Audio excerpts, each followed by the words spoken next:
right, so I think we're recording. This is A-Sides. I'm John Chattman. I'm here with Jason Singer, aka Michigander. How are you, my friend? How you doing?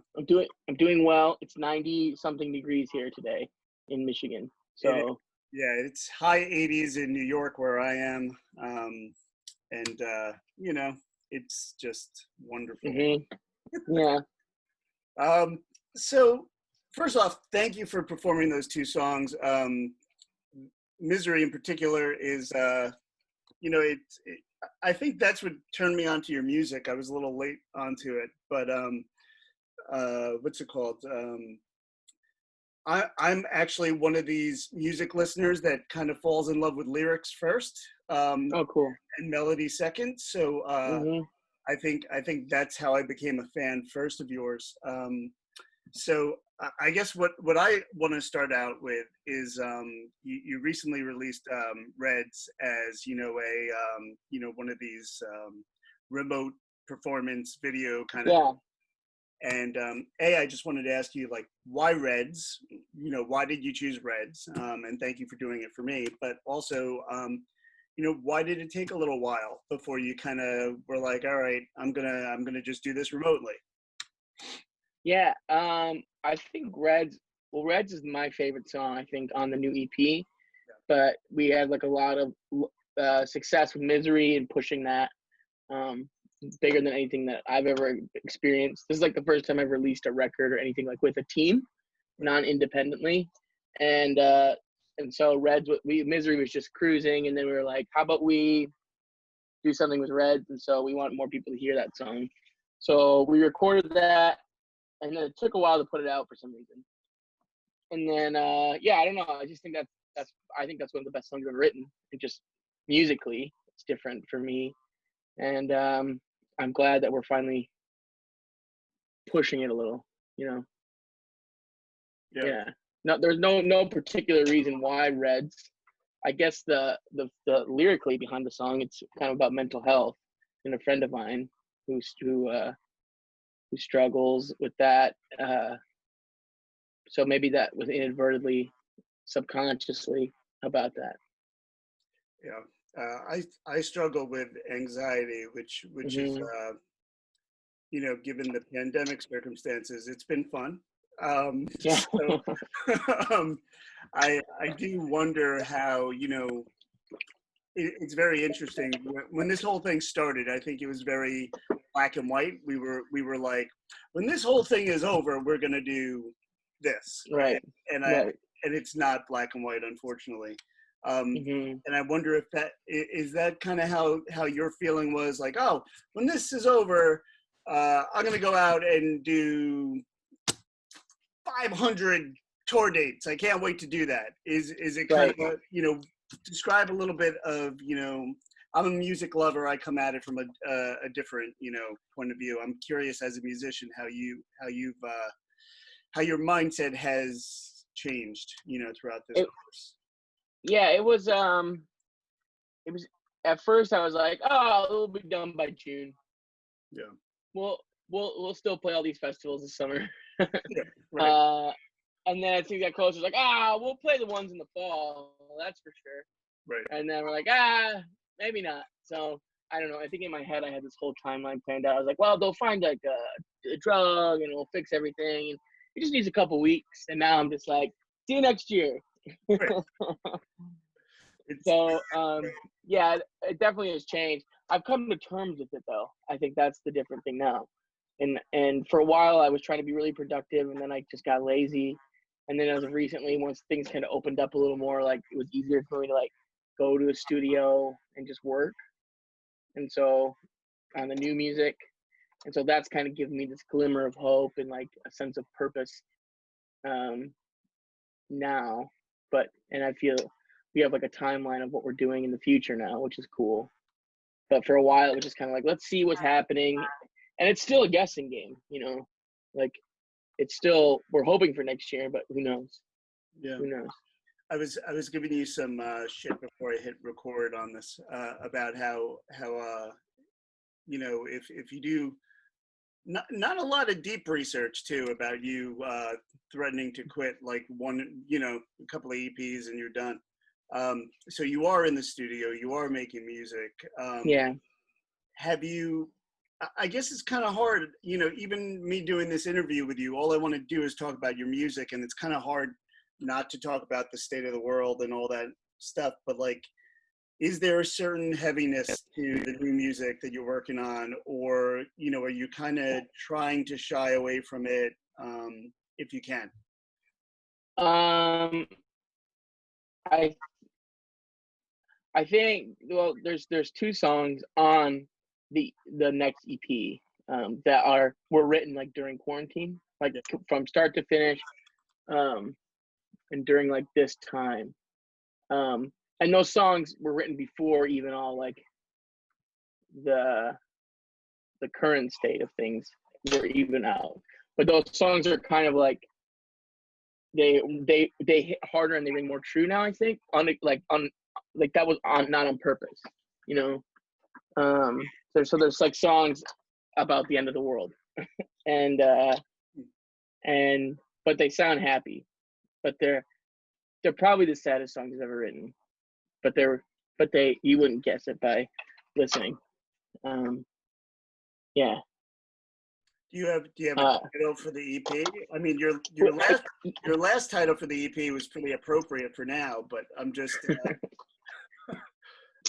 Yeah, there is a title. There is a title, and there is kind of a concept behind it all. I can't say what it is yet, because I tweeted it on accident the other day, and everyone was like, "You should wait to do that."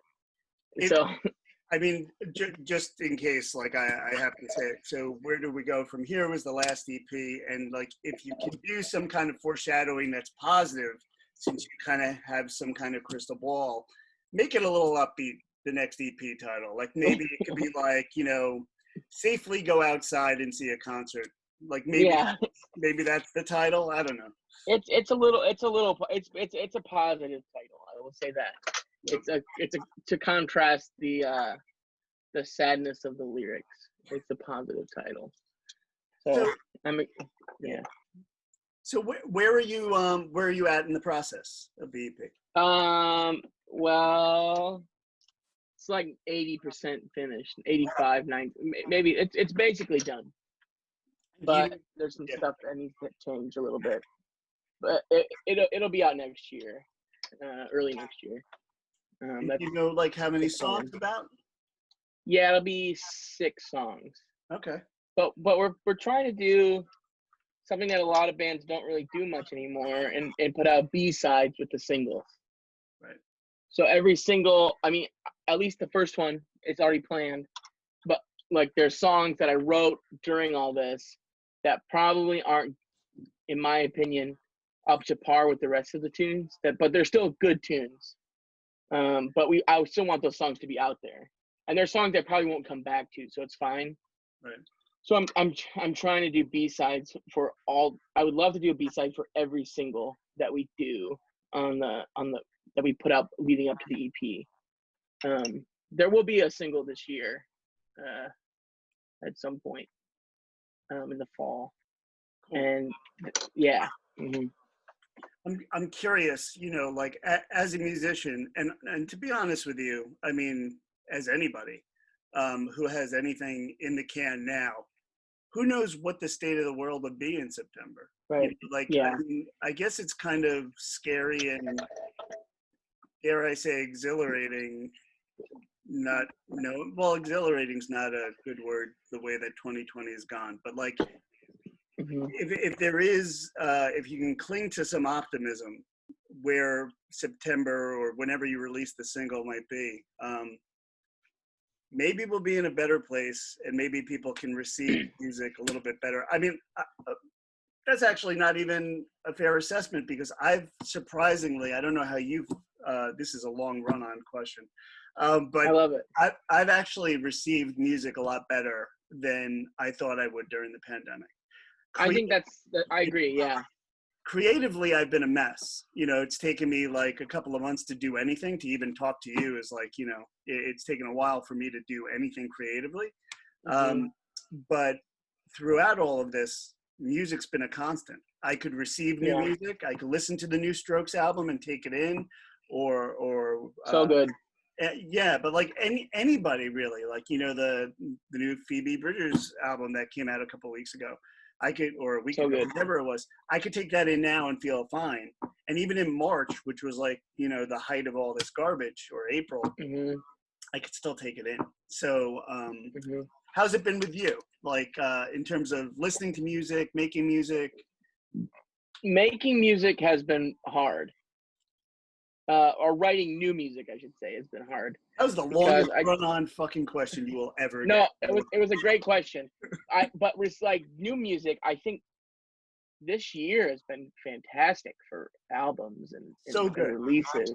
Like the Soccer Mommy album, Phoebe's album, The Strokes, the 1975. Everything has just been like, wow. So that's been cool.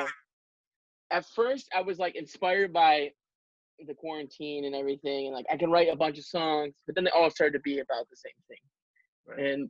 And so then I was like, I need something new. And so like I've written like 2 good songs in the last like 3 months, and or maybe a few more, but like they're not. It's exhausting writing about the end of the world. You know, like it's not the end of the world. It seems like it, but I know we'll get through it. But it is hard to write right now. I agree with that, with you being the creative thing. It's like it's hard to make new things. I'm just not inspired because I'm at home all the time, and how you can only be so inspired by the same environment. My whole life, or like the last few years at least, has been just go. You're in a van, you're in a plane, you're in the city, you're in the city, you're in the city, you're in the city. You're running in and out of venues and all this stuff, and you're visiting people, and you're always traveling, and you're always going to shows, and you're always seeing your friends and inspired. But now it's just like, here I am in my room with some stuff. I bought some like new equipment to like work on stuff, and then I'm just like here playing Call of Duty a lot, and but that's like a way I connect with my friends, because they all play. But I don't know. I think I'm most inspired by like human interaction, whether it be my own or whether being observant of another person's situation. And so, yeah, I don't know. That was kind of a run-on answer for the run-on question, but I think I timed it. My question was exactly 35 minutes. Oh, good. My answer was 36, so we're all set there. Well, listen, man. I'm gonna let you go, but I started this whole thing. I'm inspired by your music. I really am, and it was on heavy rotation, like I was saying in March and April. Not that I don't listen to it now, but I'm just saying, man, just keep making music, because it is funny how anything arts related, I mean, you know, I'm not going to watch Contagion right now, but it is funny how even the saddest of songs, like I could listen to Radiohead and still be okay right now. It is amazing how anything arts related can kind of still take you to places. And we've never gone through anything like this before, and it can still, just for a minute, you know, even I've been binge watching Schitt's Creek for a couple. I finished that during quarantine too. Yeah, and even that, and each episode is 21 minutes, and for 21 minutes, I'm there in that shitty motel, and it's wonderful. So like, any kind of art, just keep doing it. So I appreciate everything you're doing. Thanks, John. I appreciate your support and caring enough to talk to me. Thank you. All right, Jason, you stay safe, and only good stuff. Peace and love, man. Talk to you soon. You too, brother. Thanks. Bye. Yeah, you bet. See ya. See ya.